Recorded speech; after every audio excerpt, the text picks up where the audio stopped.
That's work. No. Yes.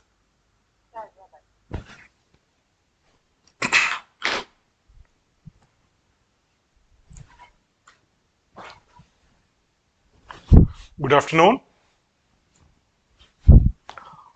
On behalf of ALS, I welcome you to this cult of anthropology. Before that, let me congratulate you for choosing civil services as your career. Even to think about this examination, right, one need to have some guts. Okay. Anthropology. I'm damn sure that most of you might not have heard about the term anthropology during your school days or during your college days. Okay. Yes, anthropology is not a popular subject at university level. But in the past 10 years or so, progressively anthropology is gaining importance in UPSC at main examinations. At least one or two will be there in top 10 who have opted anthropology as their optionals. Is it so easy? What is this subject?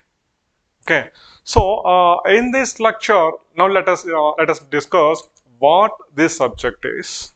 Okay, and at the academic level, at university level, there are some weaknesses, there are some problem in this subject.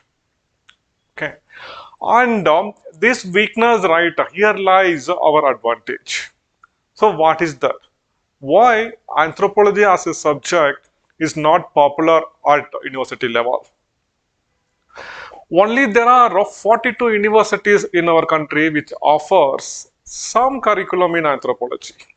So let us discuss what exactly the subject is, why this is not a popular subject, but in UPSC examinations, how and why this subject is very important. So before that, let me brief you a few things about selecting an optional subject.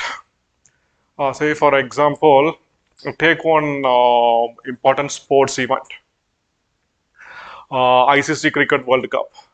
Suppose if our Indian cricket team reaches the semi-final level, there will be no option for us to select our opponents. So it may be either Australia or South Africa or England against whom we need to play to reach the finals. But if there is an option available for you, like so you can play against Australia, you can play against Pakistan, you can play against South Africa. At the same time, you can also play against Zimbabwe or Netherlands, etc.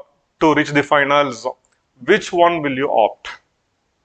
So like that in civil services examination at mains level, you have an opportunity to select your optional subject. So one need to be careful here that we need to score very good marks. That should be our one and only aim. And our passion, our interest, okay, let it play some role, but we should not allow this to influence a lot here. So one need to be very, very careful in selecting an optional subject. For example, uh, the optional list also includes optional subjects like medical sciences, mechanical engineering, civil engineering, etc.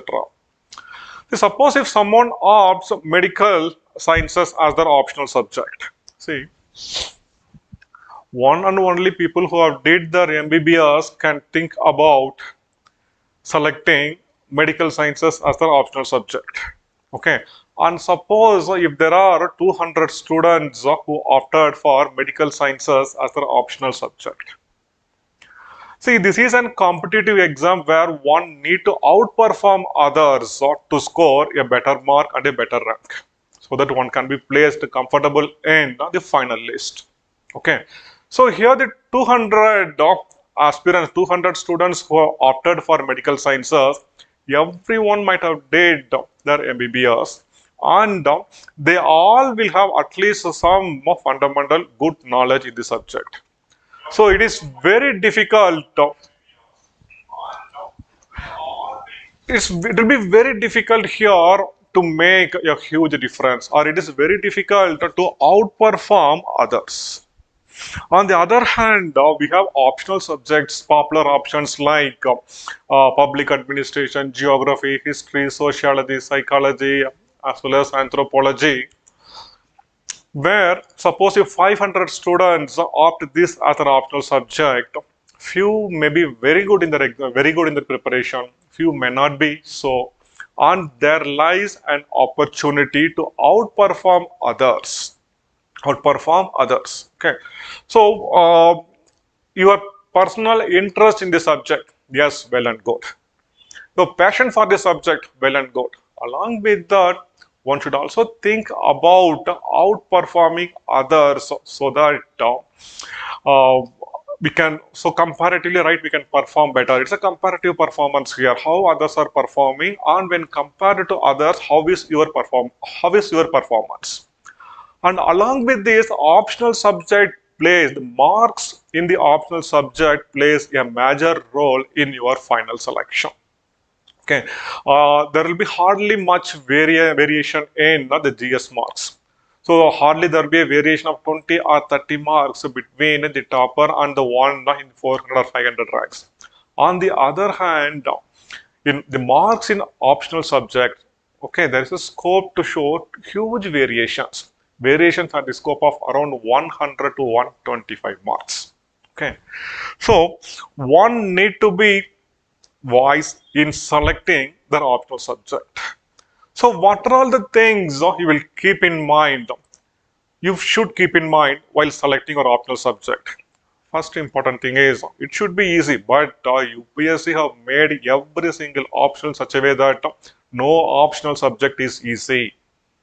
Be it sociology, be it psychology, be it public administration, be it geography, every single subject is equally tough. And while selecting an optional, we need to keep in mind number one, the availability of resource material, the availability of resource person. Is it possible for you to do self-study, or is it possible for you to rely on somebody else? If it is so, is there any availability? So these are the things one should keep in mind while selecting the optional subject. So just go through the syllabus once thoroughly. Then after that, try to go through the past 5 years question paper so that you will get some idea. So is it possible? Is it possible for you to get a hold over the subject? So, but before just starting the preparation, you may not have good understanding about all these things. So, better take some help from your seniors, consult a number of people before selecting an optional subject.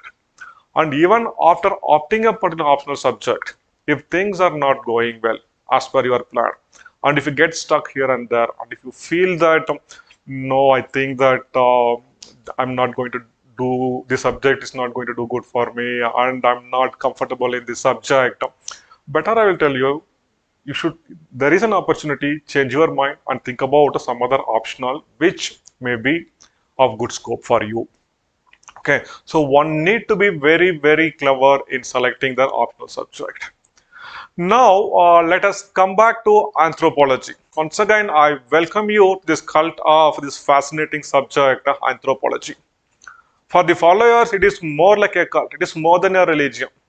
And there is a law in magic which says once in touch will always be in touch.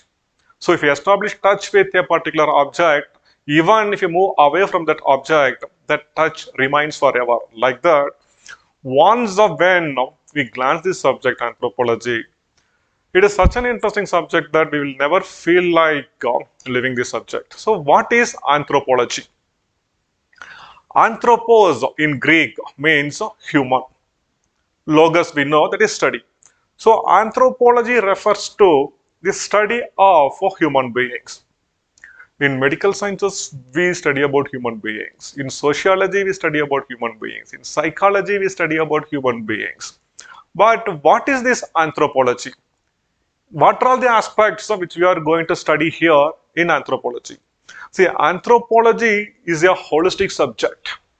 It studies all the aspects of human beings. Okay, And as I told you, anthropology is not a very popular subject at university level. Why? See, even during the national movement, most of our national leaders, they thought that it is this anthropologist who exposed the vulnerability of our people. And it is the anthropologist who helped the colonial power to establish the suzerainty over the country. But that is not always the case. There are a number of examples where anthropologists played a major role in minimizing conflict, in eliminating conflict, in making our administrators to understand the number of issues like ethnicity, race, religion, etc., which affects the peace and the harmony of our society. Okay, so fine. Now, why? So, apart from that, why at academic level anthropology is not a popular subject? The first and foremost thing is the scope of this subject. Anthropology, right? I told you, anthropology is the study of human beings. And I told you we are going to study all the aspects of a human being here. Okay. So broadly, you can classify anthropology into biological anthropology, cultural anthropology, we have linguistics, archaeological anthropology, and then applied anthropology. See, here lies one small issue. The scope of this subject is very wide.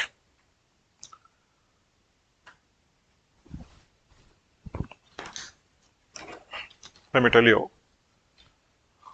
At one place, right, we discuss about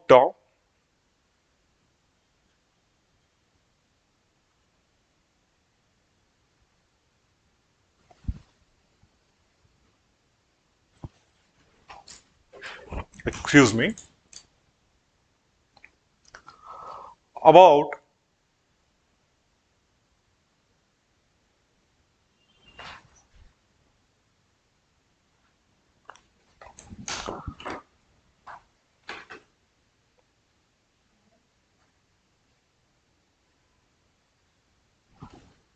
excuse me, at see the scope of the subject.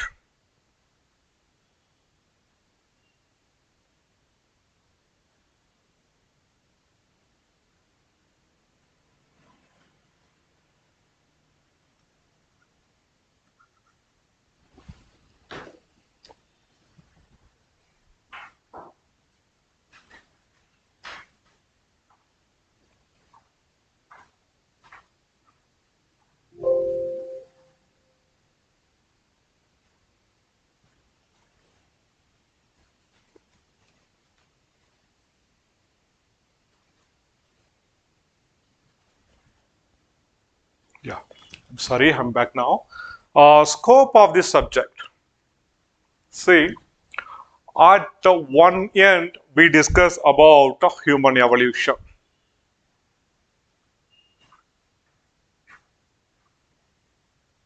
In this, right, we will discuss about how we human beings evolved on Earth. Okay, so that means see how old we human beings are on Earth. So, we human beings, that is, we the Homo sapiens sapiens, have attained this anatomical and physiological maturity just some 10,000 years ago. It is exactly just during the Neolithic period that we human beings got our current physiology and anatomy. The anatomical maturity which we are having, right, we just got it very recently. Some 40,000 years ago, we were in the form of Neanderthals. Some 1 lakh year ago, we were in the form of Homo erectus. Some 2 million years ago, we were in the form of Australopithecus, who just managed to climb down from the trees and who just managed to have some sort of bipedal locomotion. Some 8 million years ago, we were in the form of Dryopithecus, Oreopithecus, etc. So there is one topic in which we discuss about human evolution, and I will just shortly brief you. There is no need to fear anything here, but before that, I will just brief you.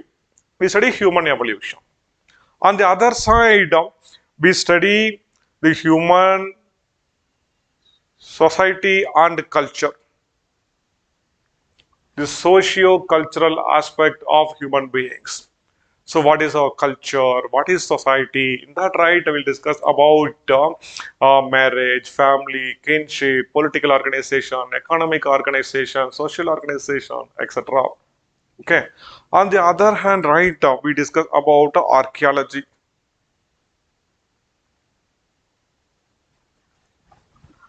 Archaeology is not just going and digging. Archaeology alone is a huge science. See, identifying a site, exploration and identifying a site, then unearthing the artifacts, ecofacts, etc. Then processing it, uh, cleaning it, conserving it, and restoring it, and finally placing them into context. So archaeology alone itself is a huge, huge science where apart from this, there is also a need to date the artifacts, ecofacts, etc. So for dating itself, right, we have number of technologies like uranium series dating, potassium series dating, potassium argon dating, we have fission track dating, okay, we have thermoluminescence dating, etc. And for this, right, we need to have sophisticated instruments, okay, microscopes like phase contrast, and we need to have a very huge laboratory to do all these things. On one side, we have forensic anthropology, in which we deal with fingerprints, DNA fingerprinting,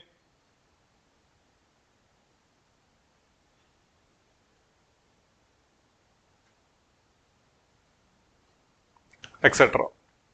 On the other side, we have applied human genetics, where we'll be discussing again now gene therapy. We will be doing recombinant DNA technology.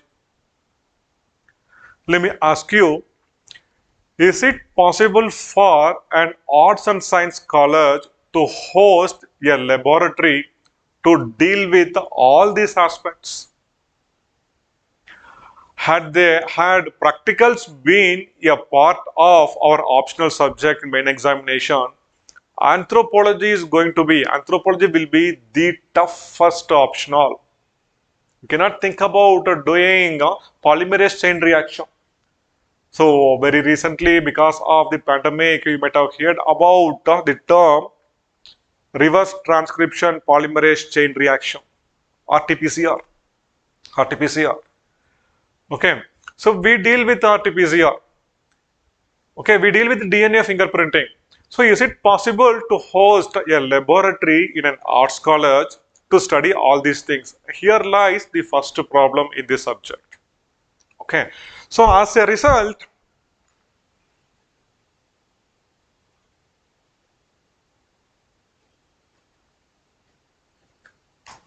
so here lies the first problem in the subject. It's not possible for an ordinary college to host a laboratory which is required to study all the aspects of anthropology. Okay. Then there is one next important problem, that is the research methodology. So it is the research methodology in anthropology which made it very tough for colleges to have a department of anthropology. That's why only at university level, okay, in the University of Bombay, the Calcutta University, in Madras University, in Andhra University, in Allahabad University, there is a department of anthropology. But again, the next important thing is because of the complex nature of the subject, it is very difficult to find a pure anthropologist at our universities. Most of the anthropologists will be from sociology background. At their PhD level or MPhil level, they will specialize themselves in social anthropology, and 90% of the anthropologists who we are having now are from sociology background. And they have very little knowledge about science. Let us discuss that later. Now let us discuss the problem associated with the research methodology. Research in anthropology is altogether different when compared to that of the research in other disciplines like psychology, sociology, etc.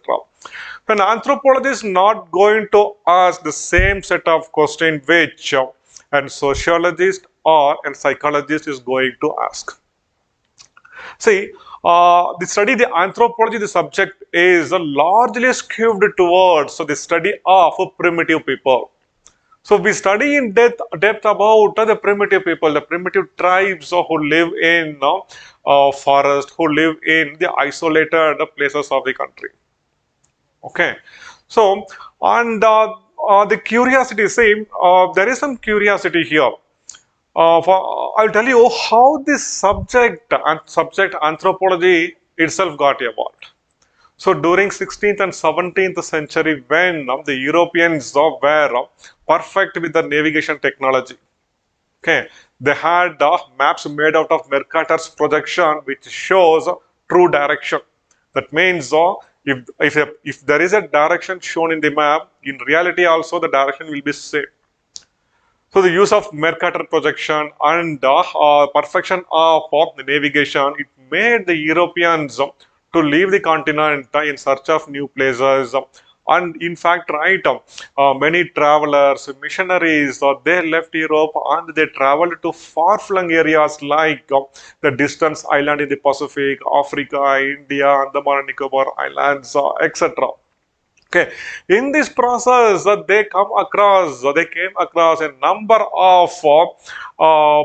of unique or number of peculiar events about which, right, they had no idea.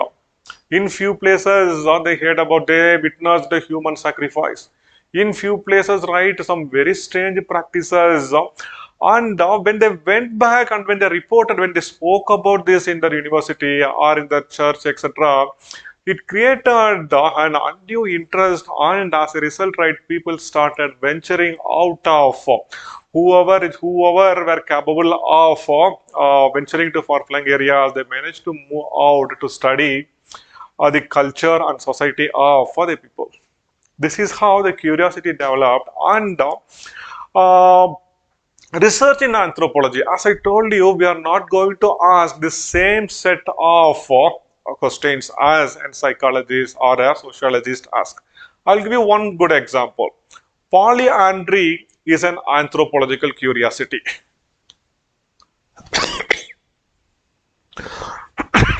Excuse me.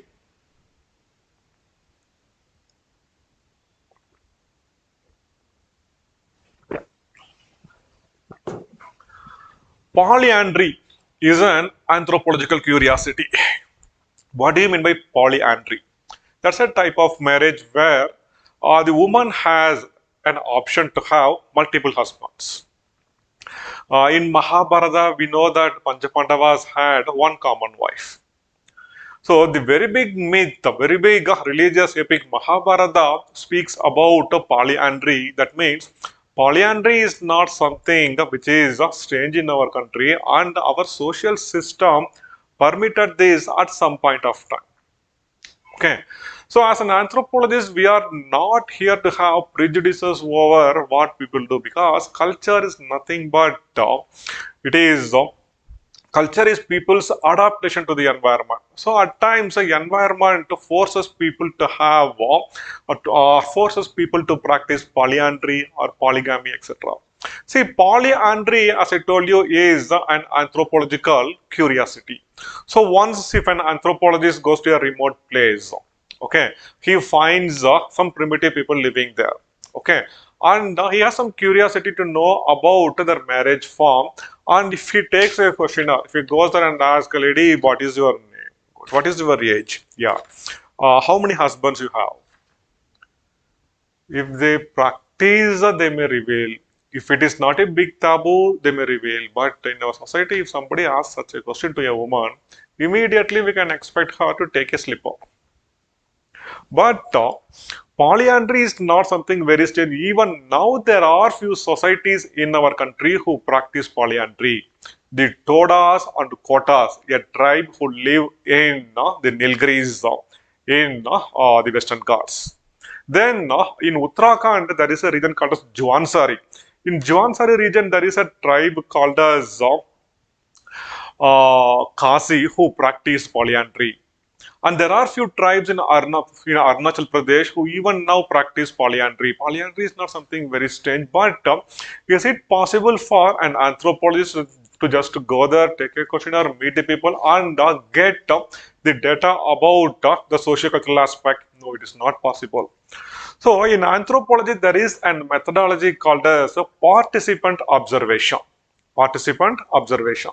So, participant observation means an anthropologist is required to reach that society which he is going to study without revealing his intention, why he is going there. And he should have some knowledge about their native language so that at least he should be in a position to converse with them. And he need to be there with them at least for 2 years so that he can better understand about their life cycle rituals, etc. Okay. So once when an anthropologist think about doing research, he will be leaving his university and for the next 2 years he will go missing. So these are the issues why anthropology is not a popular subject at university level.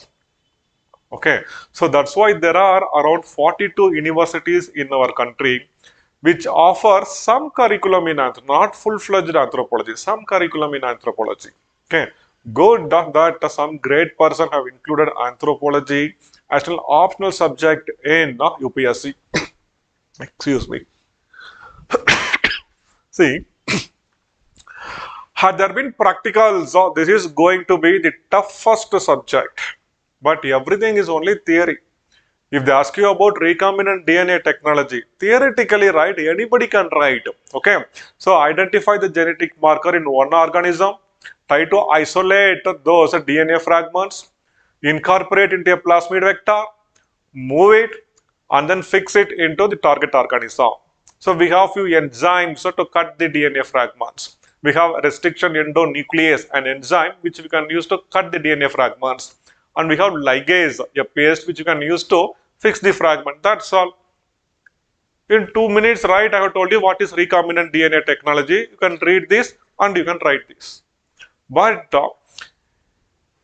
if there is a need to do practicals in this, I'll tell you hardly there are some 10 or 15 laboratories in our country which are better equipped to do the recombinant DNA technology.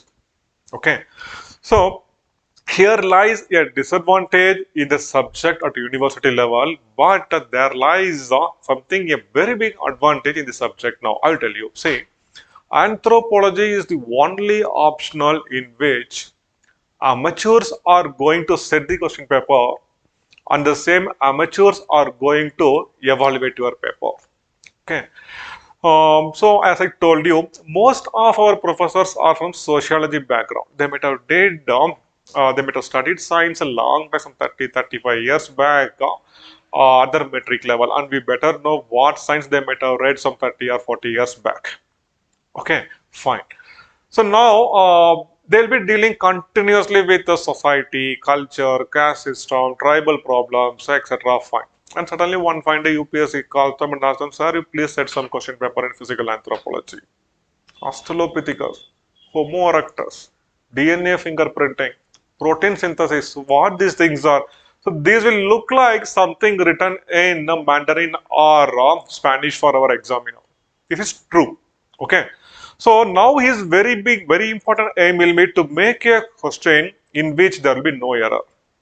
So you can just go through the previous year's question paper and you can check. So most of the questions will be straightforward. Australopithecus, discuss. Narmada man, discuss. And our examiner fears to add even something as a prefix or suffix to this term, because if something goes wrong, then his reputation will be at stake. And the same person is going to evaluate your paper.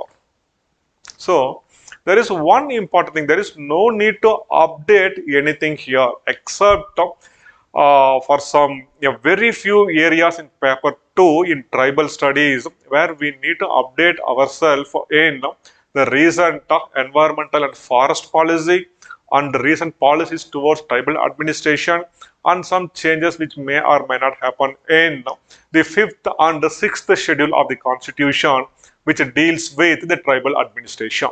Okay, as I told you, our subject is largely skewed towards the study of primitive people, and even in culture and society, we discuss in length about the culture and the society of the primitive people. Excuse me.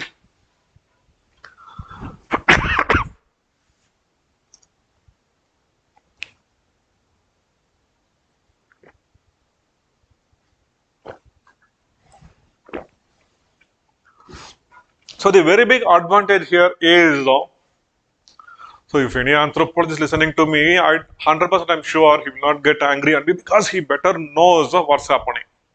So it is the only subject where amateurs are going to set the paper and the amateurs are going to evaluate your paper. So an amateur will set a question paper and he will prepare a key from the old reference books.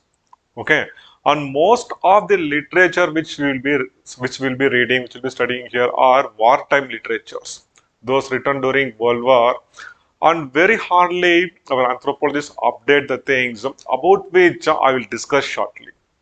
Okay, so then as I told you, this is the content in our syllabus is very minimal, and there is a weakness in this subject. To hide this, cleverly our examiner has made the syllabus in such a way that in the very front page they managed to include few misleading topics. Like for example, I will tell you here, in the very front page, right, there are some chapters which deals with primate taxonomy. Primate taxonomy.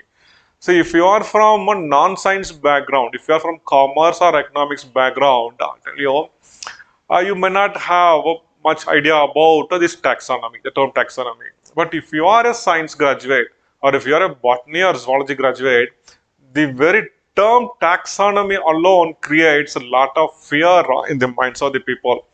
Oh my God, Carlinna's binomial nomenclature, trinomial nomenclature, species name, genus name, family, order, class, phylum. My God. Okay, taxonomy means it is something a big help for science graduates because there is nothing to understand here and everything one need to by heart.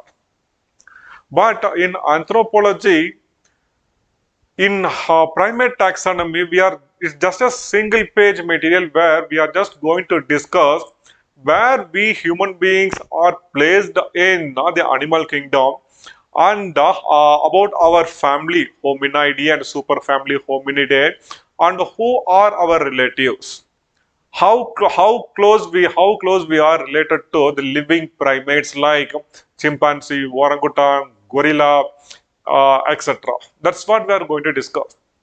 Okay, it's just single page thing. Then again subsequently, right, they have mentioned one more thing.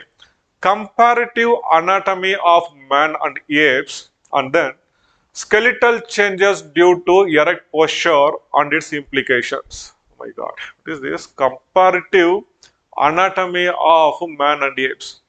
So even people who do MBBS, right, they will be comfortable with the human anatomy only.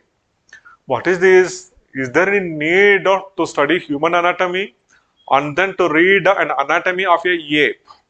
Ape means those primitive organisms from whom we evolved. We didn't evolve from monkeys. We evolved from apes. Recently, I saw one funny post in WhatsApp.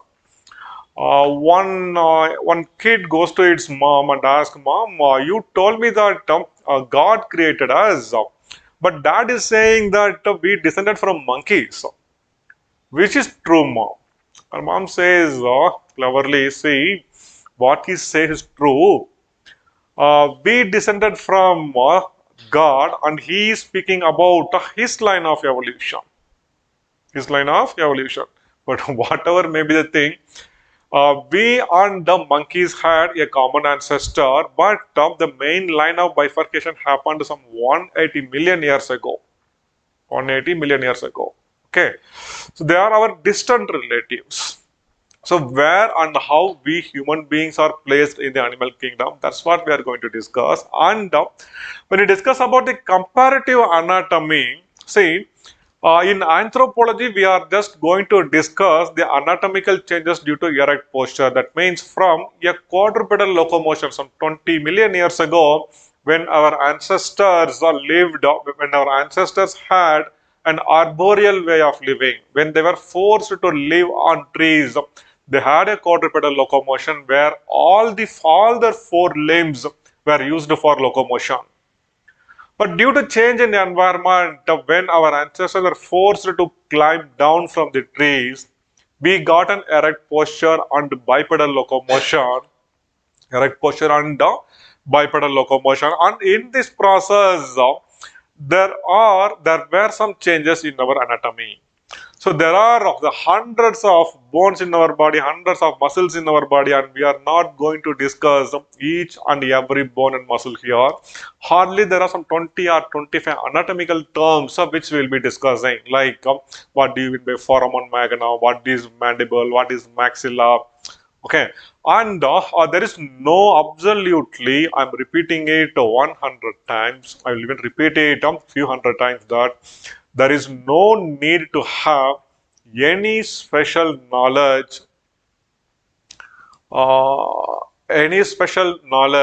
in science.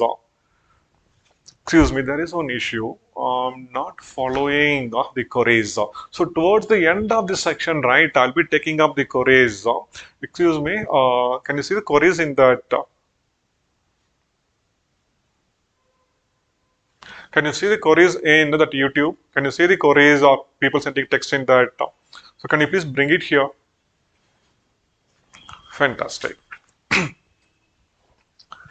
So there is no need to have any special knowledge in science to master this subject. I'll give you one more time.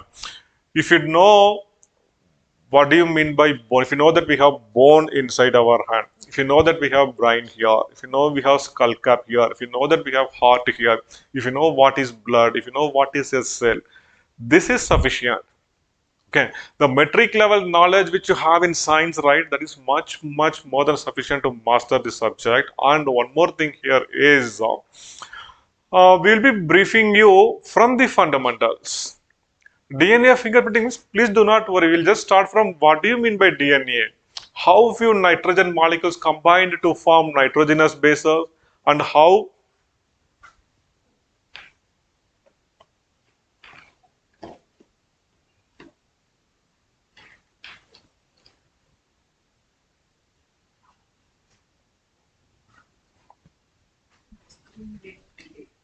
okay. There. Okay.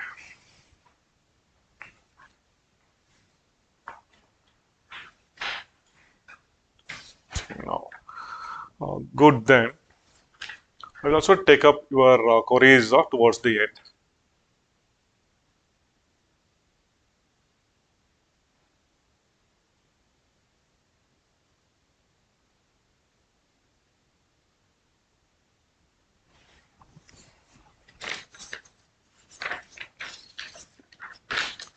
Guys, now let us discuss what is there in our syllabus.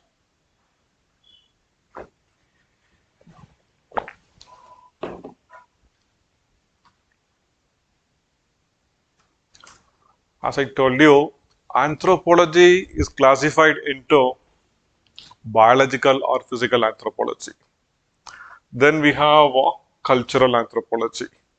Then we have linguistics. In linguistics, right, we discuss only very few things here, like structural linguistics or origin of language and the influence of language on culture, and the reverse one, the influence of culture on language and the social context of language used. Then we have archaeological anthropology, where theoretically we will discuss how to identify a site, how to explore a site, and how to unearth things. After unearthing it, how we are going to preserve it, conserve it, restore it, and how we are going to place them into context in a museum, and how we are going to manage a museum. Okay. Then finally, few anthropologists have also included applied anthropology. That means so whatever we discuss in this subject,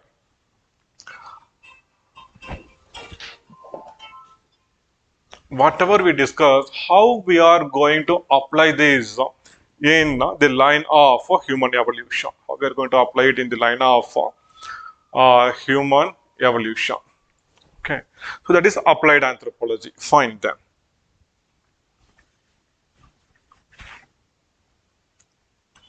See, our syllabus starts from the study of or starts from organic evolution. Organic evolution. So organic. What is this organic? In which, see, in this topics we'll discuss about pre-Darwinian, Darwinian, and the post-Darwinian theories. Okay. See, organic evolution. The basic assumption here is it states that every organism on Earth had got evolved from some other minor forms. We human beings are there. We got evolved from some other minor forms. So that means some 20 years back we were in some other minor form. Some 1 million year ago we were in some other form. And because of a need, because of some stress from the environment, we were forced to evolve and we have reached this stage. This is the case with every single organism. And organic evolution states that life as such originated under aquatic conditions. Okay. Then came the amphibians, which can live both under marine as well as the terrestrial condition. And then came the full-fledged landed animals. And slowly there were diversification, and every single organism on the earth is an evolved product. See, in Hindu myth, we know about Dasha Avatar, the 10 avatars of Lord Vishnu. The first avatar was fish. And the next one is Kurma avatar, a turtle, which is an amphibian. The third avatar is Varaha avatar, that is a wild boar, a full-fledged landed animal. Then comes a Narsimha avatar, okay, that is half human being and half animal. This symbolizes the ape stage of human evolution.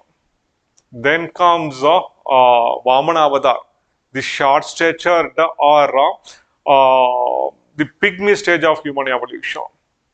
You can always see Rama and Lakshmana carry a bow and arrow with them. That symbolizes the hunting and gathering stage of human evolution.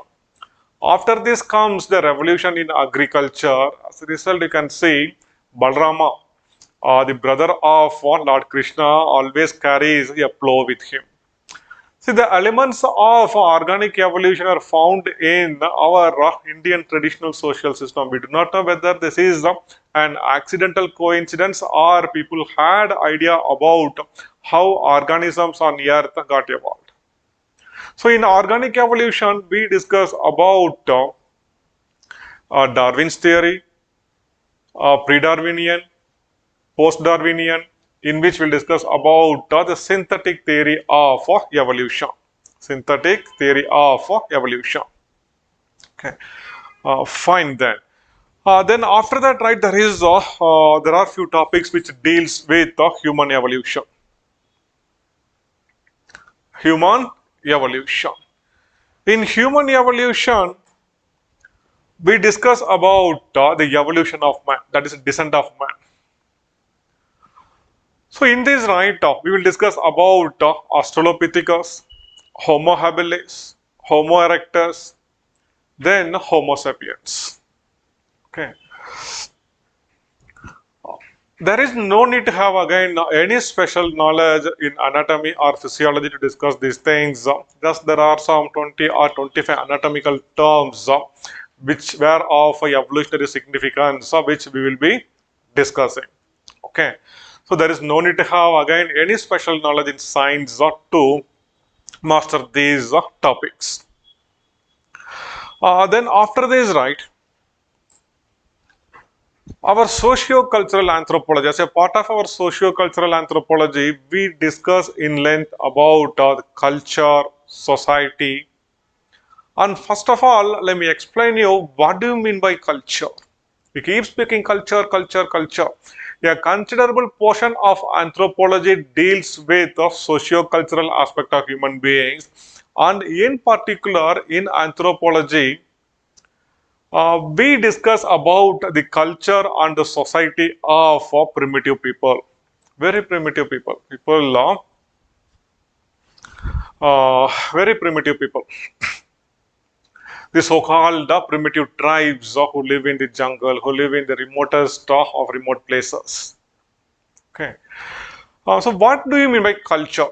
E.B. Taylor gave one very fantastic definition for culture. Culture, according to him, is a complex whole, which includes a set of knowledge, belief, faith, morals, values, laws, and other capabilities which man acquires as a member of a society. See, culture includes both material as well as non-material aspect. The dress which we wear is a material aspect. The language which we speak is a non-tangible or non-material aspect of our culture. So we cannot touch the language which we speak. But whatever may be the thing as an aspect of culture, okay, we cannot make our own culture. So we being a part of a society, suppose if somebody is from Bengal, there is an opportunity for him to learn the language Bengali from the surrounding, from the friends, from the neighbors, from the relatives, from their parents, from their siblings, etc.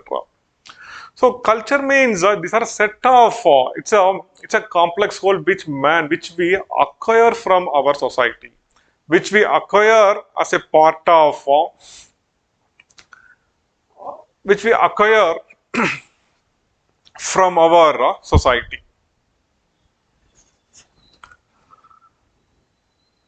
Okay, so as I told you, we cannot make our culture.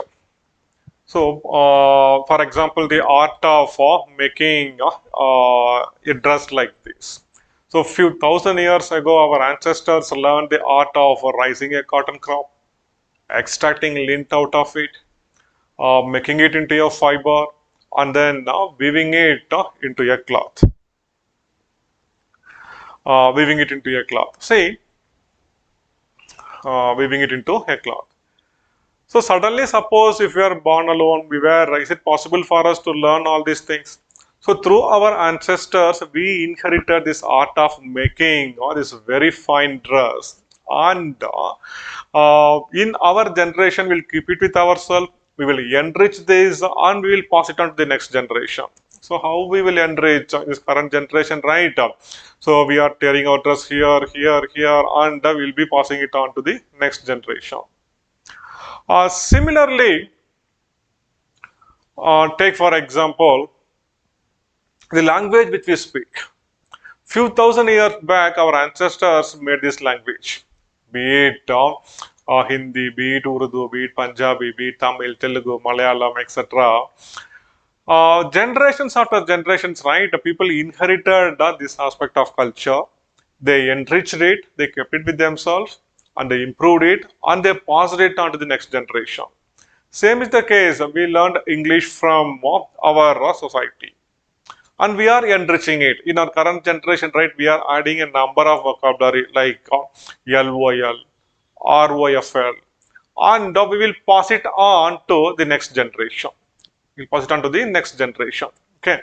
So this is culture.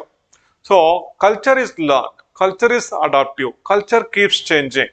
And in this socio-cultural anthropology, in anthropology, the study of society and culture revolves around the twin concept of ethnocentrism and cultural relativism. If we can understand this, the study of society and culture is going to be something very, very easy. Okay, society and culture. So, what do you mean by ethnocentrism? If a person is ethnocentric, if he considers that his culture is superior, The people who have undue pride over their own culture, right? We call them as ethnocentric. In India, Punjabis are ethnocentric. Please do not get offended. Okay, so this is an universal example. Okay, Punjabis are ethnocentric. Okay, they consider their culture to be superior and all other cultures as inferior. If they see somebody from what TN or from deep south from TN or from Kerala, first they will look at their color. Then see they are not wearing shoes. They are always wearing slippers. Why is it so? So they think, see, we always wear shoes or we always wear coats. So our culture is superior when compared to their culture. This attitude is called as ethnocentrism. This attitude called as ethnocentrism. And this very seriously affects the study of culture. Very seriously affects the study of culture. Okay. See, in Kerala or in TN, it rains like a hell during rainy season, and at least for 4 or 5 months in Kerala and 2 or 3 months in TN, there will be a continuous waterlogged condition, and it is not always possible to wear shoes. So environment hardly permits them to wear shoes, and there is a need for them to wear slippers only because of the waterlogging condition, heat and humidity, etc. Okay. So culture is what environment permits. So if you understand culture from the people's point of view, that is called as that aspect that is called as cultural relativism. And anthropology focuses on cultural relativism. That means you study the culture from the native people's point of view and not from your point of view. So culture is specific to human beings. If a person is following, if a set of people, if a society is having a particular culture, it means that environment permits them to have that particular culture. For example, Buddhism teaches the compassion not just towards human beings but towards all organisms on earth. But I don't know how many of you know that the Buddhists in Tibet, they eat more non-veg than the non-vegetarians in India. Because in Tibet, where snow covers the plateau region for at least 6 months, so it is not possible for them to raise a crop. It is not possible for them. It is not possible for them to raise a crop. So only in 3 or 4 months when soil is clear, they will be in a position to raise a crop, and that will not be sufficient for them to survive for one full year. Okay, so in that cold and harsh environment, there is a need for them. There is a need for them to rely on, to live on wild animals, hunted animals, and meat. Okay, so culture is what environment permits. Culture is what environment permits.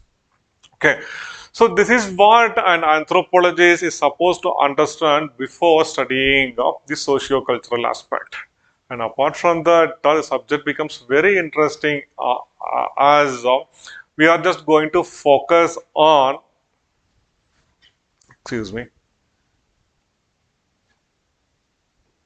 we are just going to focus on this culture and the society of another phone.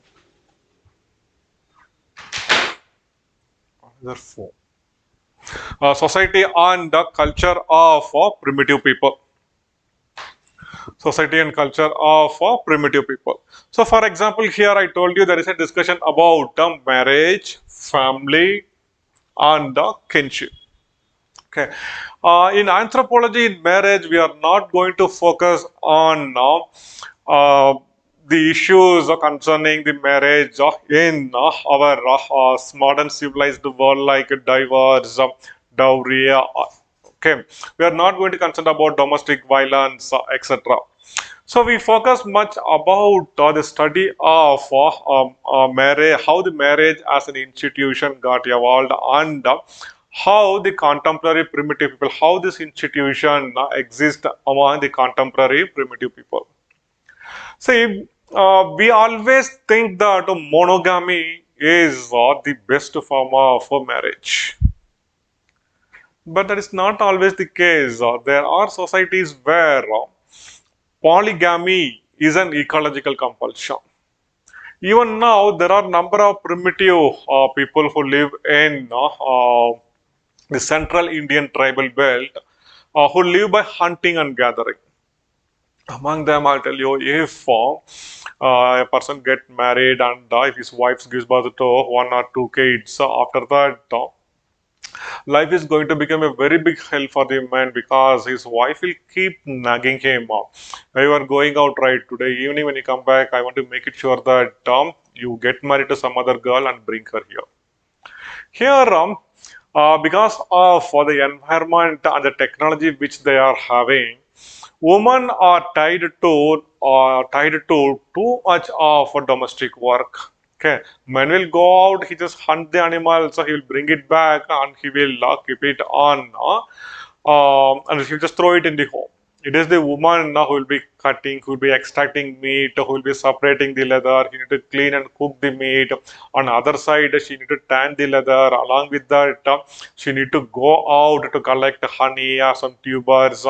And sometimes she may be even maintaining a small kitchen garden around her home. And apart from that, she need to take care of her kids also. So as a result,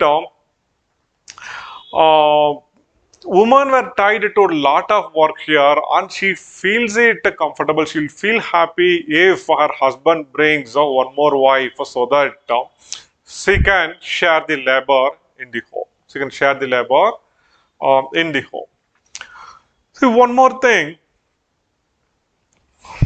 share the labor in the home. So here, polygamy is an ecological compulsion.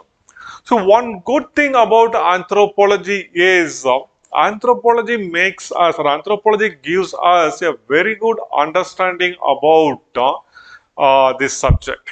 Gives us a very good understanding about this subject, about who we human beings are and what we were doing on the earth since a long time, and how we were altering our environment for our selfish needs. Okay. And finally, say if you read anthropology, if you follow this subject with some passion, I'm 100% sure this will change the way in which you look at the society. Certainly, it will change the way in which you look at the society, and you will not be having any more prejudices over others. Okay, I'll tell you one more example. Say, dowry. We know that dowry is very common in India. Okay, have you heard about the people where the reverse happens? That means where a man need to pay money to the girl's family to secure his marriage. We call it as bride price or progeny price. Okay. So anthropology gives explanation why such a system exists and why we also have dowry, the reverse. So in India, traditionally, in our civilized, in the so-called civilized society, some 30 years back, it was so difficult for women, so difficult for anyone to get a job, and generally girls, right, for namesake, they will go to school, and then for college, and after their graduation, once when they are back in home, for time pass, what they will do, they'll watch TV and they'll create a fight among the family members or among the neighbors, and hardly they contribute anything for the economic sustenance of the family. So now the parents will think, what a liability I am having in my family when I am just going to throw this out of my family. And the person who is going to get married to her, he will be taking a liability to his home where she will come and he will create a nuisance in their family. So he will take this girl only when the people from the girl's family pays him dowry. Along with that, a few marriage related traditional rules like the hypergamy and hypogamy rules also favor the dowry system in our country. The hypergamous marriages where a girl from an upper caste have a very limited scope for mate selection. On the other hand, a boy from an upper caste have a huge scope for mate selection.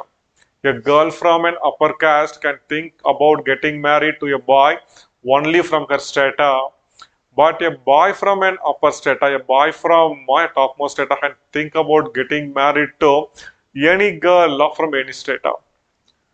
So, in order to prevent the boys from moving down the order, the girls from the girls' family from the higher caste, what they used to do,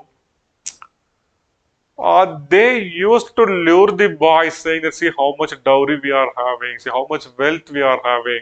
Please do not go and get married to girls from the lesser strata. Please confine to our girls.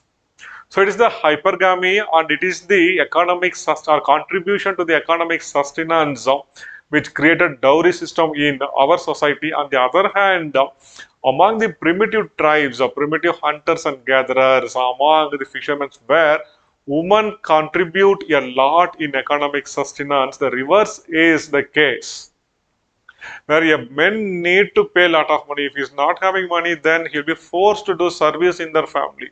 For example, there is one tribe in South Africa. South Africa, the Bushman of Kalahari Desert. Here, suppose if a boy want to get married, he need to think at a very young age, at the age of around 18 or 19, he need to propose when the girl is just 10 or 12 years, even before she attains puberty. Then the relatives in the girl's family, they will ask him, okay, we will get her married to you, but you need to come and do service in our family. We need to come and you need to hunt for us, you need to go and collect water for us. Okay. You need to do agriculture for us. Then only right, once our girl attains puberty, we'll get her married to you. And even after getting married, he cannot think about returning back to his home with his wife. He need to continue to provide service until his wife gives birth to 5 or 6 kids. Excuse me. 5 or 6 kids.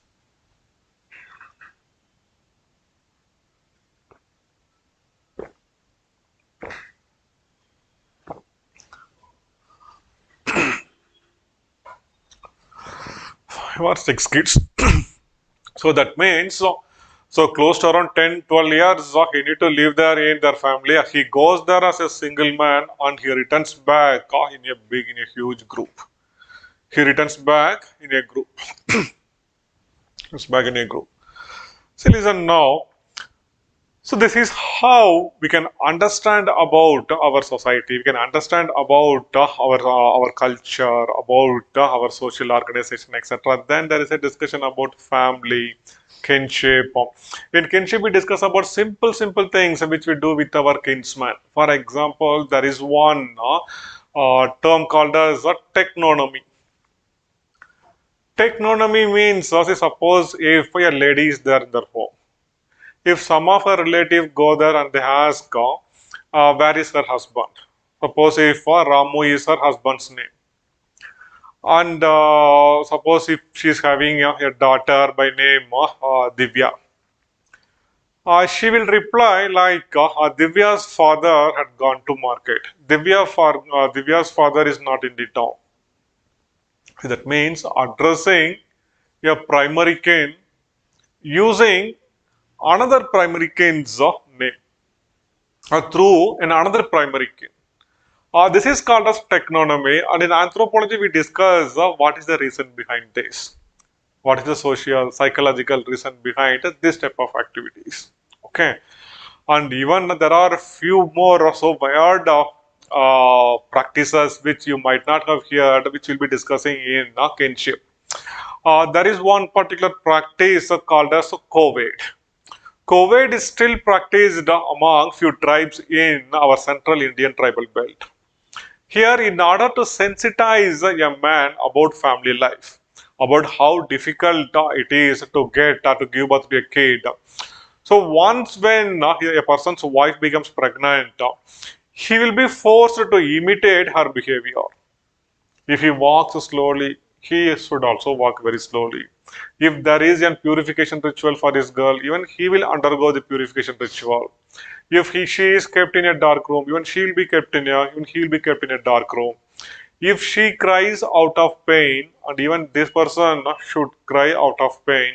And finally, when his wife goes to labor bed, even this man should go to a bed dumping some cloth inside his dress to pretend as if he is giving birth to a kid. This practice is called as COVID, which is still found in a number of primitive societies. So in the course of evolution, there is the course of evolution of marriage as an institution, family as an institution.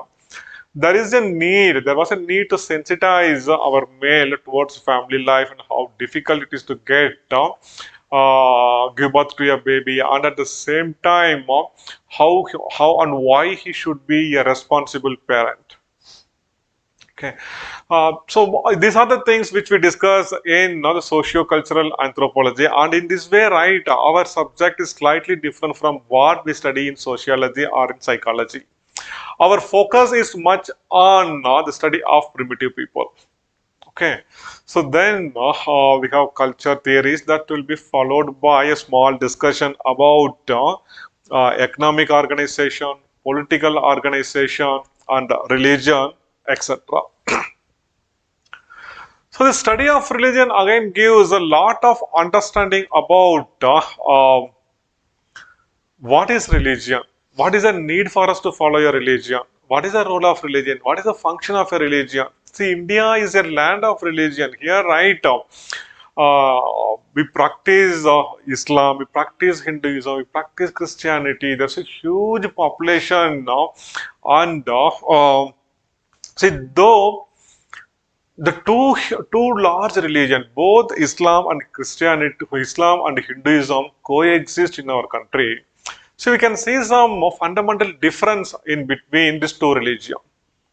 Islam preaches universal brotherhood. Islam preaches universal brotherhood.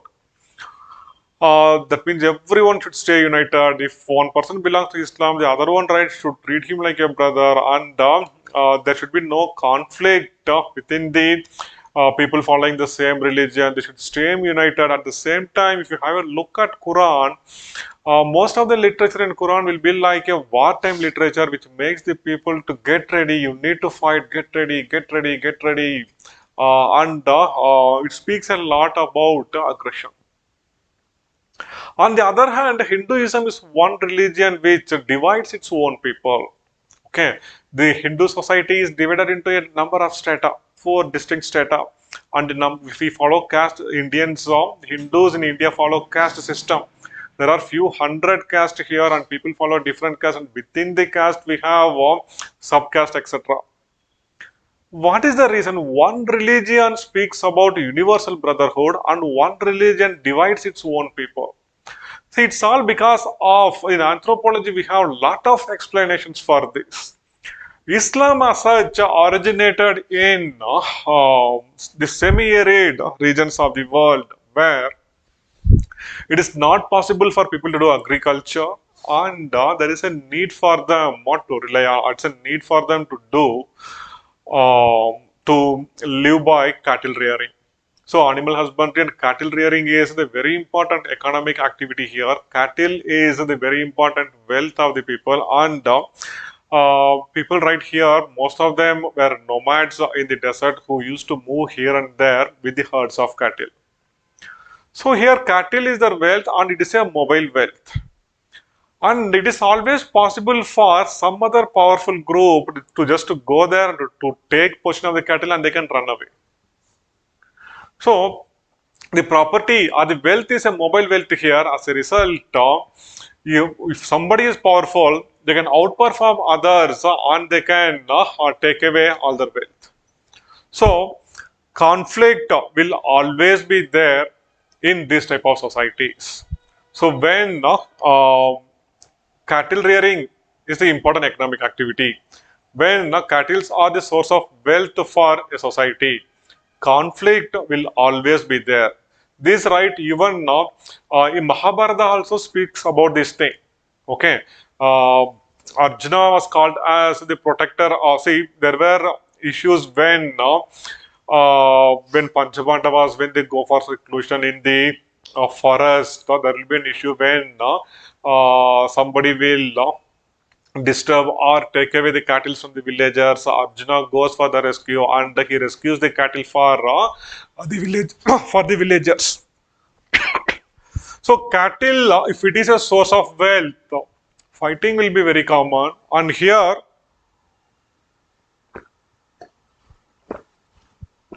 the strength of a group decides their survival. If there is no unity within the group, then it's going to be very difficult for the people to follow this. Okay. Switch on this light. So it's going to be very difficult for the survival. So there is a need for them. Leave it, leave it, leave it. It is a need for them to stay united. It is a need for them to stay united. It is a need for them to make it sure that there are no quarrels between them and there is a universal brotherhood. On the other hand, how agriculture developed on the fertile plains. See, initially our people will be hunters and gatherers. Okay, they'll be hunting and gathering. When they indulge in hunting and gathering, there will be no conflict among the people, because here survival itself is a very big struggle. Okay, as a result, right, survival against or struggle against the environment itself will be a big struggle, and we cannot expect people to fight among themselves. Expect people to fight among themselves. So there will be large scale unity. So people will be living in small hordes, and there will be large scale unity. In under certain circumstances, few group of people alone, right, they managed to know the art of doing agriculture. And once when they start doing agriculture, and once when they start producing food grains, they can store it for a very long time. So slowly, right, the process of agriculture provided large scale surplus for those society which were doing agriculture. And there will be some other people who will be watching them, who will be still hunting and who will be still gathering. They'll be looking at, they were our friends only, right? Okay, and now they are settled here, they are having surplus food grains. Okay, shall we go and ask them? So in one season they will give, in second season they will give, in third season what they will do, and the people who have made surplus food grains, they'll think, let me relax for some time. These people, they are asking food grains, right? I will make them to go and work in my field so that I will give them food grains. So they will make them to go and work in the field. So after some 2 or 3 seasons, when the people, when they become comfortable, when they have good knowledge, when they gain good knowledge about doing agriculture, when they think about moving out to do agriculture of their own, by that time, the people who made them to work, right, they might have developed a separate group of warriors or fighting people, using whom, right, they can make these people as slaves and they can confine them to this field. See, now see how in a single society, how an egalitarian society, now it got divided into 3 strata: landholding, slaves and warriors. And slowly there will be other communities who will be looking at this situation and they'll think how we can utilize this particular opportunity. Few will transform themselves into a specialist, a special artisans. Okay, we may make mat, we may make tools and weapons to do agriculture. Okay, so as a result, right, separate communities evolve, and as a result, right, one will not treat other equally. And this is how the Hinduism, which developed in the fertile tracts of the Gangetic Plain, made distinction among the own people. It stratified its own society, stratified its own society. Okay, so this is how anthropology gives understanding about every aspect of our, every socio-cultural aspect of human beings. Then we have economic organization, in which we will discuss in length about how the economic system of the civilized society varies from the economic system of primitive people. Okay.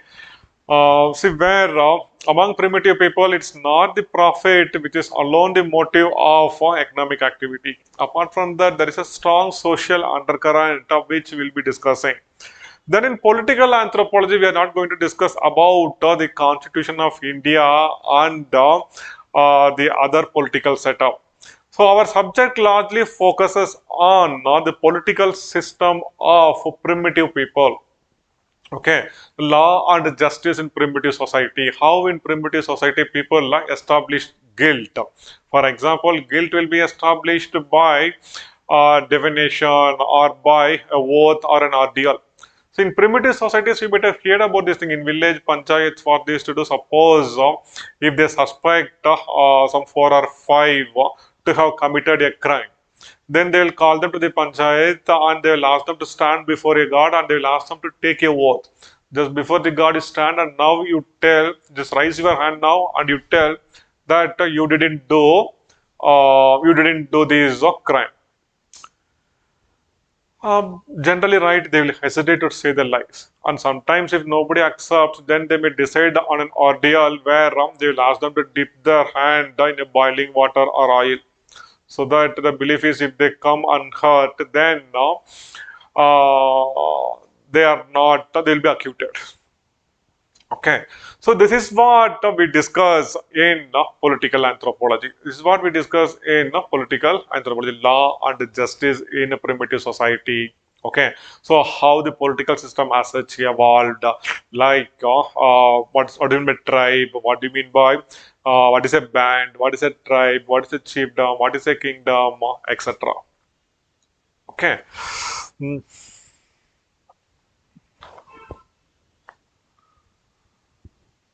Okay, so this is what we discuss in political anthropology. Then we have archaeological anthropology, about which we discussed earlier. Then we also have cultural evolution, in which we discuss about how human beings, how human culture evolved over time. How human culture evolved over time. Okay, how human culture evolved over time. So you might have heard about prehistory. In this, right, this chapter will discuss in length about prehistory. Can you differentiate between these three terms: history, proto-history, and prehistory?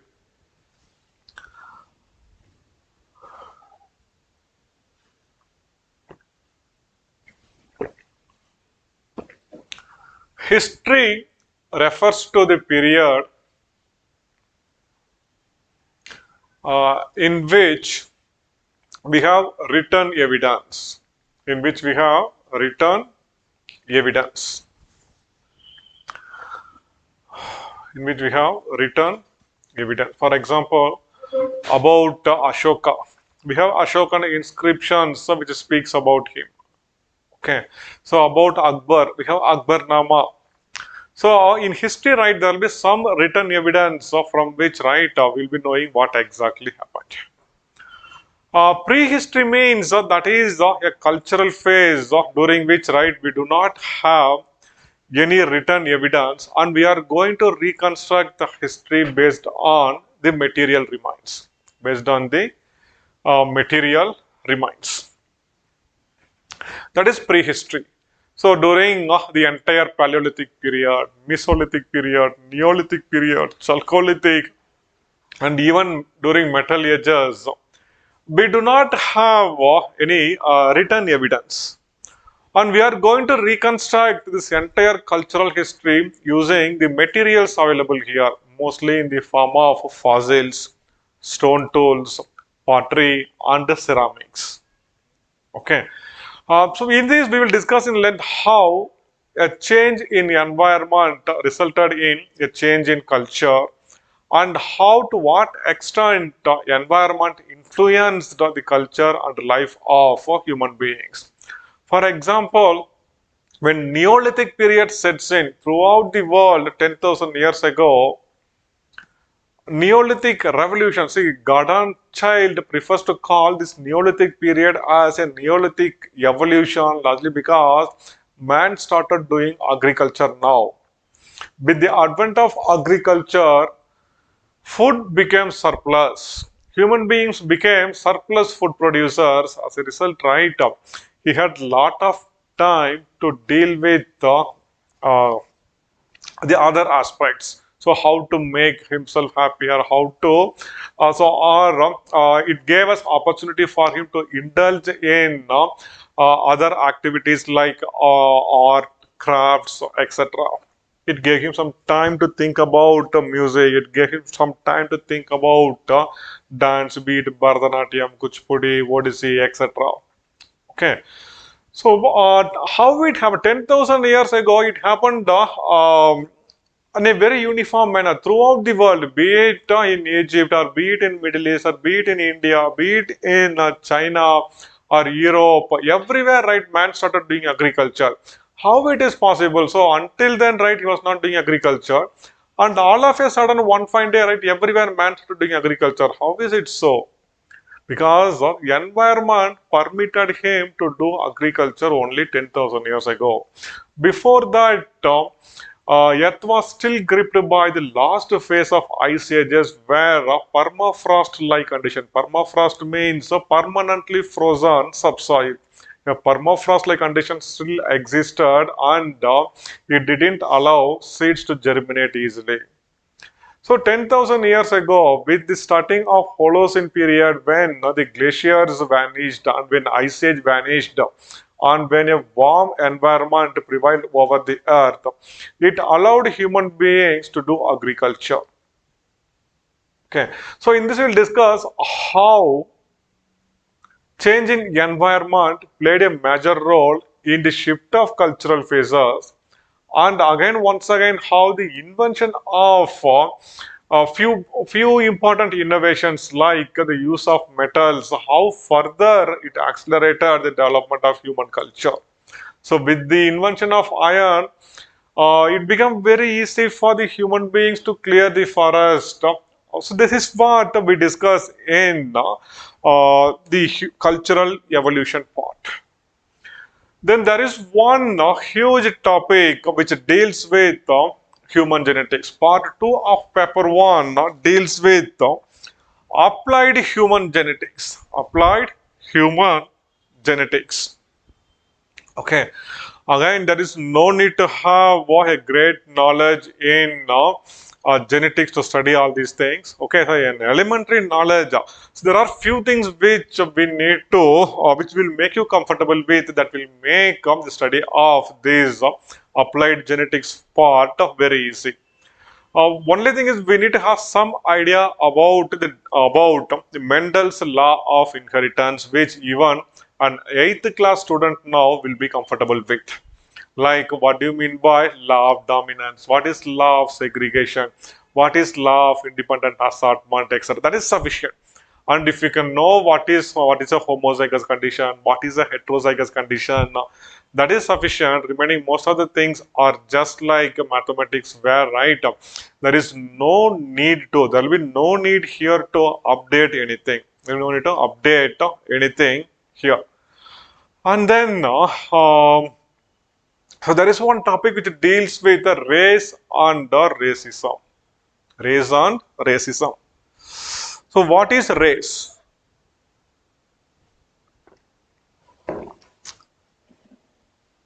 Okay. So biologically, we human beings are classified into three important races. Mongoloid race, people from China, Mongolia, and the entire Southeast Asia. They belong to Mongoloid race. Even in India, people from Northeast. Okay. And there is another race called as Negroes or Negritos. So people who are dark skinned, who live in Africa and America, and now they have expanded throughout the world now. And the Caucasides, which includes the Europeans and even the Indians. Okay. So classifying the people based on some biological criteria that is called as race. In this chapter, we will discuss in length about the metric and the non-metric characters which we are using to classify the people into different races. But what is racism? Racism refers to race-based prejudices.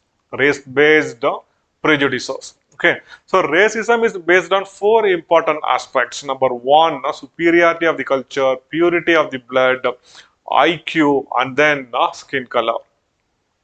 But I'll tell you one thing. If I say IQ as the criteria for racial classification, that is totally true, totally not true. There is one classic example. Our present day United States of America's president and the ex-president. That is one good example to show that IQ has nothing to do with race and racism. Okay. So what is race? What is racism? But racism as an issue, right, is almost outdated, and now in the contemporary world, it is the ethnicity. It is a ethnicity which is a big threat for the peaceful existence of human beings on earth. We will have a discussion about this thing, and there is the next chapter, one interesting chapter, that is growth and development. Growth and development. So what is this growth and development? So in this chapter, we will discuss about human growth and development at various stages, starting from fertilization till the birth, then infancy, childhood, adolescence. Okay, then there is one topic which deals with gerontology, where we'll discuss about aging, and there are number of theories, cellular and extracellular theories which discuss about aging. Then we have pacemaker theories, how brain as a pacemaker, how thymus gland as a pacemaker helps in or is responsible for aging, and what do you mean by maturity, etc., etc. Okay. Then there is one fantastic chapter that is ecological anthropology. Ecological anthropology. In ecological anthropology, okay. So we are just going to study about human adaptation and acclimatization to climatic extremes like high altitude. So once when you go to high altitude, so what are all the stress which we will face there, like hypoxic condition, very cold condition, and in hot deserts due to intense heat in hot desert, and in the tropical countries because of humidity. So how human beings are adjusting to these environmental extremes. So that is what we discuss in ecological anthropology. And finally, we have applied anthropology. So whatever we have studied in anthropology until now, right, be it biological or be it socio-cultural, how we can use it for the benefit of or to make our human living better. That is applied anthropology. Okay. So once when we read this subject with a passion, I'm sure this is going to change the way in which we look at the society. I strongly believe that anthropology as a subject should be taught straight from the school level. Okay, so that right people will have some idea about their own culture as well as the idea about others' culture, and as a result, right, there will be no prejudices. People will not have prejudices over others' culture. People will not be ethnocentric. They'll try to understand each other's culture from their own point of view. It is because somebody is eating some food which they do not like, they will not underestimate them, or they will not treat them as very low. Okay, so in applied anthropology, see, we discuss how the anthropological knowledge can be used in making defense equipments. How we can use it in forensic anthropology. So how we can use it in sports, that is kinanthropometry, anthropology of sports. Then how we can use this to study or to make a population healthier, Okay, like what do you mean by pedigree analysis? How we can improve the genetic health of the population? So this is what we discuss in the applied anthropology. So your first paper is all about this thing, and people write up. They say it is the science content in this paper one, which creates some panic. So I'll tell you one thing, there is nothing much to worry here because we'll be discussing everything from the beginning. Okay, we'll start discussing from what is a cell, and even if you have missed studying science since a long time, you will find this anthropology as a very big opportunity so that you can get back into the biology, you can get back into science. See, and uh, see the variety in this subject. It's not from beginning till end, right? We are not just going to discuss only about society, culture, society. There is a huge variety in this subject. For example, right? One part we study about society and culture. In one area we study about human evolution. In one side we study about archaeology, and one side right about tribal and tribal studies. So as a result, right, the subject is always interesting, and there is no scope that you will develop boredom anywhere. Okay, and I'd like to tell you there are two important areas one need to focus in order to get very good marks in anthropology. That is number one, the culture theories in chapter 6. It starts from classical evolutionism, goes like definitionism, functionalism, historical particularism, structural functionalism, structuralism, and it ends in postmodernism. Okay, so this is one area in which, right, a student need to focus in order to get very good marks. In order to get very good marks. In order to get very good marks. And then, see, in order to get very good marks. And there is yet another area, that is the human evolution part, where we will discuss from Ramapithecus, Sivapithecus down up to the modern Homo sapiens, that is Cro-Magnon man, Grimaldi and Chancellide, through Australopithecus, Homo habilis, Homo erectus, etc.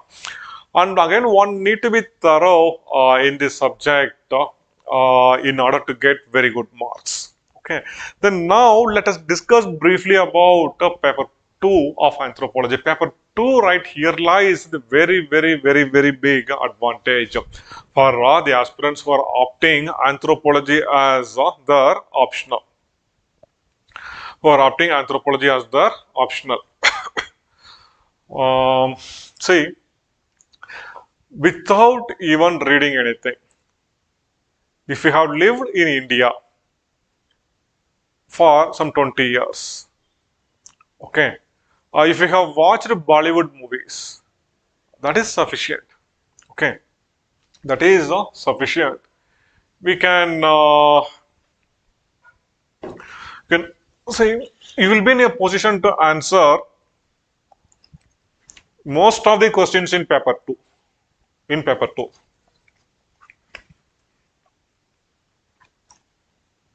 And you will also be in a position to score a decent marks. Slightly, if you modify your answers in anthropological perspective by including anthropological terms like sacred complex, Sanskritization, Westernization, Saffronization, nature-man spirit complex, then it's very easy to score extraordinary marks in paper 2. And it's just a matter of 20 or 25 days. In that time, right, it will be very easy for us to finish this. Okay. So the first part of paper 2 deals with traditional Indian social system. So in this again our examiner gives us one comfort. In this traditional Indian social system, we are just going to study the social system of Hindus and not the social system of so we are just going to discuss, they give us one comfort, we are just going to discuss only the Hindu social system and not even the Buddhist, Jain or Islam or Christian social system. Okay, so we'll be discussing about most of the things which we'll be knowing, like Purushartha, Rena, rebirth, the concept of karma, etc. And there is one small topic which also deals with the prehistory of India, and then prehistory of India and proto-history. See, I told you about earlier, right? I told you about two things. History means that is a period in which we have written evidence, and prehistory means that is a period during which we do not have any written evidence, and we will be just reconstructing the history based on the material remains. In between that lies a particular cultural phase where written evidences will be there, but we will not be in a position to decipher what exactly is written there in that. That we term it as a proto-history, and our Harappan civilization is a very good example for proto-history. So there is one discussion about, there is one topic which deals with the Harappan civilization, which deals with Harappan civilization. Okay, Harappan civilization. Uh, Then we discuss about the various concepts developed by our anthropologists with respect to our Indian social system, like the sacred complex, nature-man spirit complex, Sanskritization, Westernization, dominant caste, and there is and there will be discussion about the rural studies. Earlier, there were few anthropologists who considered the Indian villages as little republics. So that means they are totally self-sufficient entities who didn't have any communication with the other villages or the larger urban centers. But later, research by anthropologists proved that that was a myth. A single village in India, through a variety of social, cultural, matrimonial, religious, economic and political links. A single village in India have communication with at least 400 other villages. Okay. And what do you mean by rural cosmopolitanism? So there is one study about our Indian villages, and then uh,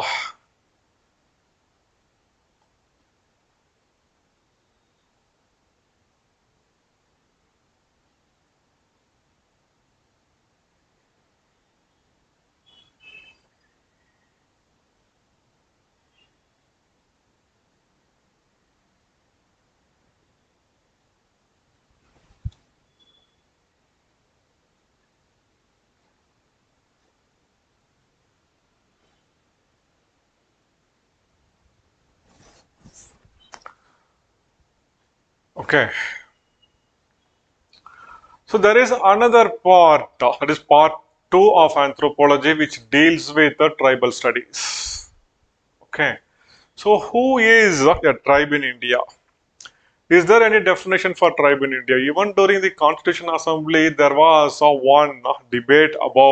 was a debate about defining a tribe. When Jawaharlal Nehru intervened saying, when anthropologists are not in a position to define a tribe, how it is possible for us to give a definition? Okay. So in India, it is left to the president. The president, by a separate notification, he may include some communities into the tribal list, or he may also remove someone from the list. But the second thing, it never happens. So, since independence, there are a number of approaches which dealt with the development and the integration of the tribal people with the mainstream. And there were even multiple opinions. For example, the great anthropologist Virya Elvin, he held the opinion that while making national parks, you should even make the primitive tribes who are living there as a part of the uh, as a po- as a part of the national park. So treat them as a part of the national park and make it sure that we can now conserve their culture, etc. Let them have their own culture. There is no need to integrate them with the national mainstream. But the subsequent approaches held that no, there is a need to educate these people, to make them literate, and to integrate them into our national mainstream, to integrate them into our national mainstream. So in this process, right, we did more harm than good to these people. So in the name of development, we have forced them our own standards, and these people, they were living happy in their own environment. Okay, but we made them to study, and once later, because of a number of conservation activities like Project Tiger, Project Elephant, etc., when most of the forest environment was declared as protected areas, that led to the forceful relocation of most of the tribes from the forest. See the mistake which we did. So we just want to conserve a tiger. We just want to conserve the elephant. And for that, right, what we are doing, we have made this a protected area, and we have kept them at the guard of our forest officials. Okay, and we have moved the tribes, the primitive tribes who earlier lived in this forest. We moved them out of the jungle, saying that your presence there threatens the existence of um, the wild animals. So I'll tell you one good example. The Sentinelese. Recently we know that one American who wanted to venture into the Sentinel Island was killed by the Sentinelese. Okay, and if there are tigers in that forest, can any poacher think about venturing into the jungle to kill a tiger?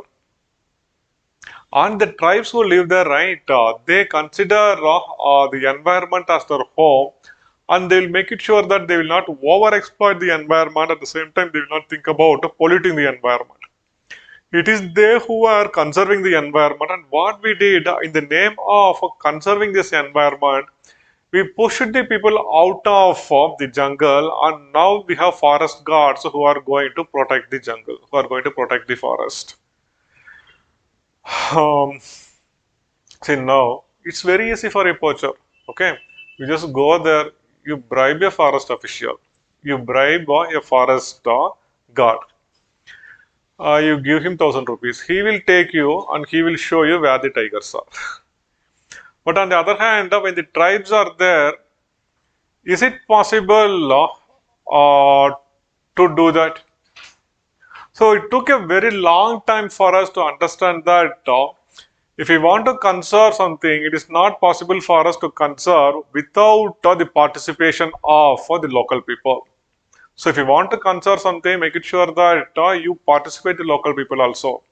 So very lately in the 2006, Government of India Parliament have enacted one very famous law, Scheduled Tribes and the Traditional Forest Dwellers on the enforcement of the Forest Rights Act. Now the tribes who live in the jungle, now they have a right over the minor forest produce collection there. And now even if it is a Project Tiger site, relocation and rehabilitation of the tribes living in the jungle is voluntary. One and only if they think they can be relocated and rehabilitated. Okay, so this is what we discuss in paper 2. So what are all the issues we have? See, on the half late, right, there are number of, I would like to tell you one very important thing now. There are number of materials available in the market for anthropology, many capsule form materials. And there are, I have seen even number of videos by some even famous lecturers about anthropology and anthropology as an optional. Everywhere, right, I'm seeing that they are stressing too much on case study, case study, case studies. Okay, and many are making the subject very complex. See, we need to understand our examiner and we need to know what our examiner expects. I don't think there are many big queries to answer now.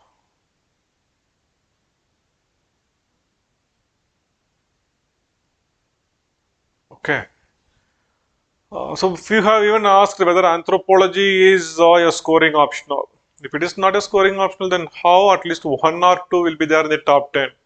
It is very much scoring. The only thing is we need to understand what our examiner expects.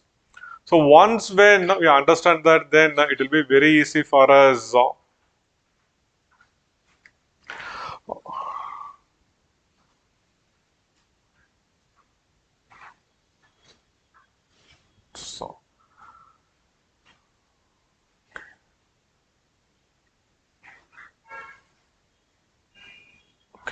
fine then. So the thing is that it's a very simple subject. Do not make it complex. At university level, right, it is BA Anthropology and BSc Anthropology. It's not BTech or MBA in IIM or MBBS in All India Institute of Medical Science. It is it's a very simple subject. It's a very simple subject. Okay, treat it. Say, just think about the professors who will be setting the paper and who will be evaluating. So, what we need to do is say, treat the subject very simple. Do not make it very complex. There is no need to work hard for case studies. On many, right, I don't know, they are worried much about Zaza committee report. Zaza committee report. Nowhere, right, in the question paper they will mention or they will ask you to write something specific about Zaza committee, or nowhere, right, they will in specific mention ask you to write about case studies. When you read a particular concept in paper 2, there will be sufficient case studies already there. For example, if you read nature man spirit complex, so that was one concept given by studied by LP Vidyarthi. He studied it among the Malays or Malpaharia of the Rajmahal hills. Okay, and here, right, he discusses about their economic activities, Kalu, other god, Gosain, etc. As a result, right, so there is no need to have any extra case studies. Okay, so if you read Nature Man Spirit Complex, already there is a case study, and if you understand the concept, right, how we can apply it in the contemporary world. For example, that will help our administrators in understanding the issues related to rehabilitation, relocation for the tribes or the primitive people. Had we have good knowledge about these things, had we have good anthropologists in our country, see, there might not be big issues related to relocation and the rehabilitation of our tribes. See, then there is no need to have specials, no need to read any special case studies here, because say as a part of this UPSC preparation, you will be preparing a number of things in general studies. So for this particular thing, for relocation, rehabilitation, I will tell you, there are a number of issues related to the Sardar Sarovar project in the Narmada River, where few tens of dams are constructed, which led to the relocation of a few million tribes. And there in Orissa, there were some issues related to the steel giant, the South Korean steel giant POSCO. See, these sort of issues from current affairs, right, if you can add, that is sufficient. Again, there is no need to write anything contemporary. There is no need to write anything contemporary. Okay. So, if you know the old classic example, that is sufficient. So, do not bother much about the case studies. And the subject is very simple, and try to treat it very, very simple. Okay, if you do that, that is sufficient. Anthropology is always a very good subject, and I will just go through now your queries, and I will try to answer this. I hope we have a very minimum queries here.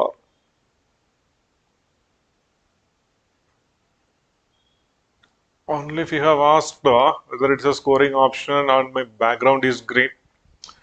There are some fluctuations in the camera, because of which I couldn't adjust that, but hope now the video is okay when I'm going to end this section. Okay. So guys, what I like to tell you is this is a great optional subject. At the same time, right, there is some difficulty in doing self-studies. You have somebody to guide you. In each and every topic, right, there are some nuances which we need to know. By which, right, we can impress the examiner, and that is very simple. If we can understand that, anthropology is the very simple subject, as there is no need to update it. For example, DNA fingerprinting, what you are going to update here in this. So, and one more thing, the scope for asking confusing questions like critically analyze, critically evaluate is very less in anthropology. Is there any scope to ask like critically analyze, critically evaluate DNA fingerprinting? No. So at the maximum, right, they may ask you to write what is the DNA fingerprinting and its utility. So simply, if you have idea about what is a DNA mini satellite, what do you mean by VNTR? Then what is gel electrophoresis? Then what is a southern blotting test? and what is radioautography. That is sufficient. We can write a good essay about DNA fingerprinting, and just we can mention these things, and even if you write some scrap in between, you will be in a position to get very good marks here. And there is only one small portion in the entire, and one more thing, even about the study of primates. It happens many times that, see, periodically there will be a number of discoveries. There will be a number of discoveries.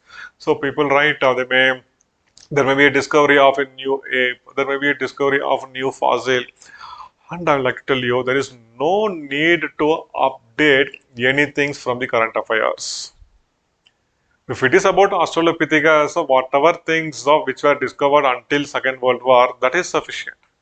There is no need to update all the recent things. So, because the examiner of both who is going to set the question paper and who is going to evaluate your paper, right, they are not going to they are not updating themselves. And there are classic examples. I'll tell you. 2 years back there was one question in paper 2, and it was related to developmental programs of PTGs, primitive tribal groups. Who are primitive tribal groups? See, after independence, right, we know that for developing the weaker section of the society, we have a policy of reservation, and there are a number of other measures which the government took to make this weaker section at par with the rest of the people, at par with excuse me, with the rest of the people, at par with the rest of the people. Okay, at par with the rest of the people. Okay, but there were a number of lacunae in this policy. See, for example, there are few tribes in our country who were actually who got assimilated themselves into the mainstream long back, and even there are few tribes who were totally urbanized. At the same time, there are few tribes who still live in jungles, like the Chenchus of Andhra Pradesh, the Janukurubas of Karnataka, the Palyans of Kerala, the entire of the Jarawas, the Sentinels in Andaman and Nicobar Islands. So it took a very long time for us to understand that among the tribes still there are few people who are who are really who are yet to harness any benefit out of the developmental programs. So what government did, they have classified the tribes into two. One is a normal tribe, the another one is a PTG. So primitive tribal group who still live in the pre-agricultural level of technology. Some 10 years back, this nomenclature, government changed this nomenclature from PTG to PVTG. So now they are not called as PTGs, but now they are called as PVTGs, that is particularly vulnerable tribal groups. Particularly vulnerable tribal groups. So 2 years back, there was a question in which our examiner asked us to write about the developmental programs aimed at the development of PTGs. Then long back the concept is over, but our examiners still they are sticking on with PTGs. So this we need to keep in mind. And next important thing is how to deal with the science topics. Okay, see, if they ask you 2 plus 2 is equal to, if you write 4, well and good. But what our most of our students used to do, in the name of impressing the examiner, they'll make it x factorial y integral dx, etc., etc., etc. It may be a great answer. Okay, if somebody from Princeton or somebody from Cornell University is going to evaluate your paper, I'm damn sure that you'll be getting great marks. But that's not gonna happen here, and your examiner, who is having a very limited knowledge in science, is going to evaluate your paper. So it is sufficient to write. It is essential if you write like a lemon, if you write like a 10th class kid, so that your examiner will be understanding what you have written here. If you try to write like a PhD scholar, then people tend to score very less marks in anthropology. So that's why at a times, many times you can see people from commerce, economics, or literature background will score well in anthropology, and people from a science background like people from MBBS or people who did biotechnology, microbiology, etc., they tend to score less marks. Okay, the only thing is we need to understand our examiner. Okay, how simple they are and what exactly they expect from your paper. Okay, so and altogether, anthropology is such an interesting subject, and nowhere right it will be boring. And here, as a part of our curriculum, we will be providing you the printed materials for nearly 90% of the topic. Okay, and there are few topics which needs a greater explanation. For example, like when we discuss the human evolution, when we discuss about Australopithecus, about Homo erectus, right? There is a need for me because I'll be introducing you to the anatomy for the first time, where we'll be discussing not more than 20 or 25 anatomical terms, and when you will be knowing most of the things actually. Okay. So I'll just dictate some notes which I will ask you to write, and where we'll be drawing some diagrams so that uh, we can mark the things in your answers. And many keep asking that is there a need to draw diagrams? I'll tell you, yes, there is a need to draw diagrams. See, pictorial representation in your answer. How it matters? See, your examiner is also an ordinary person, and even he do not wish to read many things. Okay, and in your answer sheet, suppose in an answer, if you make a pictorial representation, if you make a flow chart, just in a very first look, right, your examiner just by glancing it will get idea, okay, so this is what you can expect in your answer. Then, right, you are giving him some comfort, you are providing him some comfort, then there is no need for him to even read the entire answer. He will give a very good marks to you. Okay. At the same time, one should also make it sure that though it is a very big competitive examination, I'll make it sure that your answer should be so simple, so legible. At the same time, right, by making it simple, you can give some comfort. At the same time, you need to make it sure that all the essential content will be there in your answer. So just focus on the content and not on the language. Not on the language. So your examiner is going to give marks based on the content in the answer, and he's not going to test your proficiency in English. So there is no need to start your answer with a quote. There is no need to end your answer with a beautiful conclusion. These things are totally unnecessary. At the same time, while making your answer right, we need to make it sure that we write in small paragraphs, in simple statements. So one good example I'll tell you. Okay, the Frontline magazine and the Times of India newspaper. If I give both the things to you, which one will feel easy to read?